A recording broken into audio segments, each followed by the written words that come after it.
What is success? What is racism? What does it mean to be a black man? Why is racism? Why do I have to Why do does your hair racism? look like Why that? do I And get I racism? can't Why racism can't I so wear real. How do we change the narrative? Probably over a decade ago, I was in college. The pastor gave a sermon on race and kind of what it means to like try to be reconciled. And his kind of charge to his church was, hey, like, you know, get to know people who don't look like you, right? And so I remember it was a majority white church, and I was there with a couple of African-American friends. And I remember us coming out of that church, and there were, I think, 3 white males who came up to us who we did not know. And they said, hey, you know, I really love the sermon today. Like, let's do this racial reconciliation thing. So, and they said, hey, are you guys interested in like getting together to play broom ball? And then I said, wait, but it's cold, so you might not like that. Wait, but it is sports, so you guys might be better at that than us. And for him, he thought this was funny. For us, we were like, we don't know you. You're making all these cultural assumptions about us. As a young black man, we not only fight the perception of the Caucasian culture, but we fight the perception of our own culture. You're not black enough. You're selling out. You gotta represent. You know, if you enunciate well and you use the English literature like it was supposed to be, now you're talking white. But if I talk like I grew up, you know what I'm saying, Southern twang, cutting off a lot of words, to the Caucasians is you talking hood. You gotta clean that up. So it's tough because we had a war with ourselves of trying to be that perfect black male to where we could appease both sides.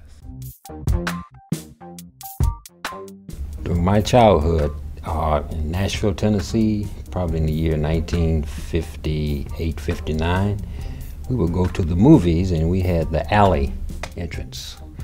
We had to go buy tickets in the alley and then sit in the balcony. So you had to go to the alley across the street to get your crystals and then go sit upstairs. If you wanted candy, you had to go back out through the balcony and go to the next side window to Candyland. We had a meeting the morning of the Million Man March. It was on a Monday. And then I was going to leave and drive and pick up another friend of mine in Richmond. We were going to go to the march. So I had my meeting, I finished it, and I got on the road, and I was traveling. And I was trying to get there, so I was going a little fast. And I got stopped because I was speeding. And when I got stopped, the officer came up, and I realized I was going too fast. I said, "Officer, I apologize. I realized I was probably going a little fast. I'm just trying to get to the Million Man March." And he looked at me and he said, he's Caucasian, and he looked at me and said, "Yeah, I stopped another boy going to that same thing."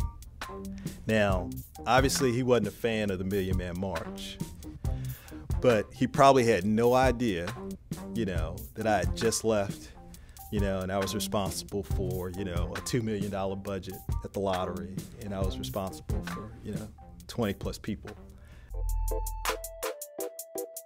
I think when I was younger, I just thought I was selfish. I just wanted to be successful for me.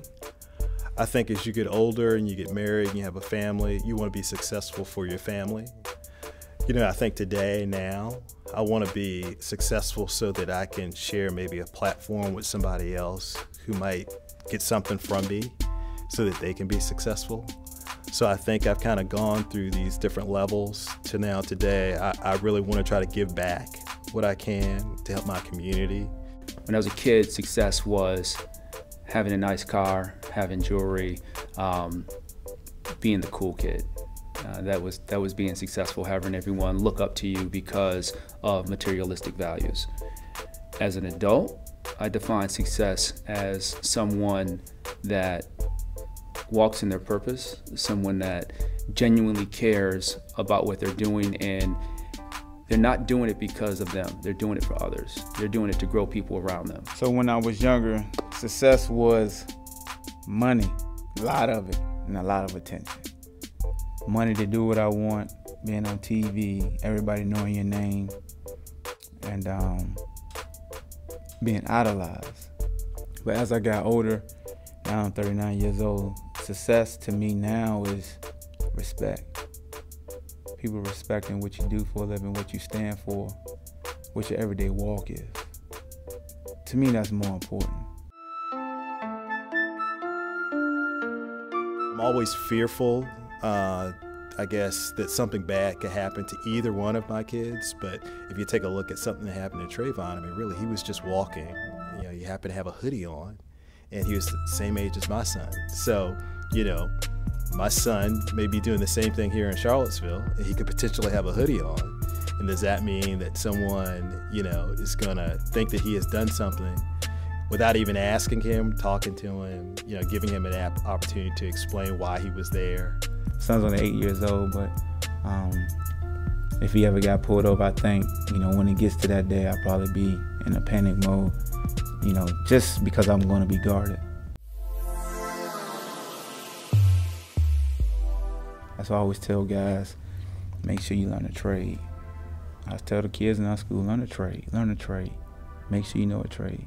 You know how to fix cars, go learn how to cut hair.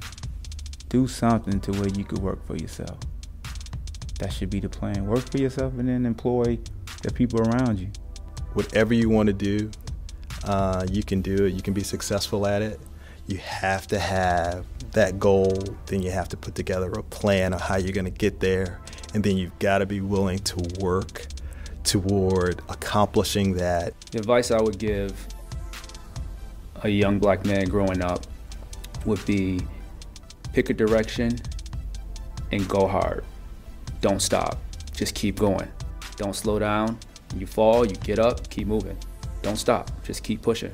It's gonna get hard. It's gonna be tough. So what? That's life. Just keep going. And if you keep doing that, eventually you'll get to your goal. Be in touch with your heritage. Be in touch with where you came from and your folks, you know. And I guarantee you, intelligence is how you get through this.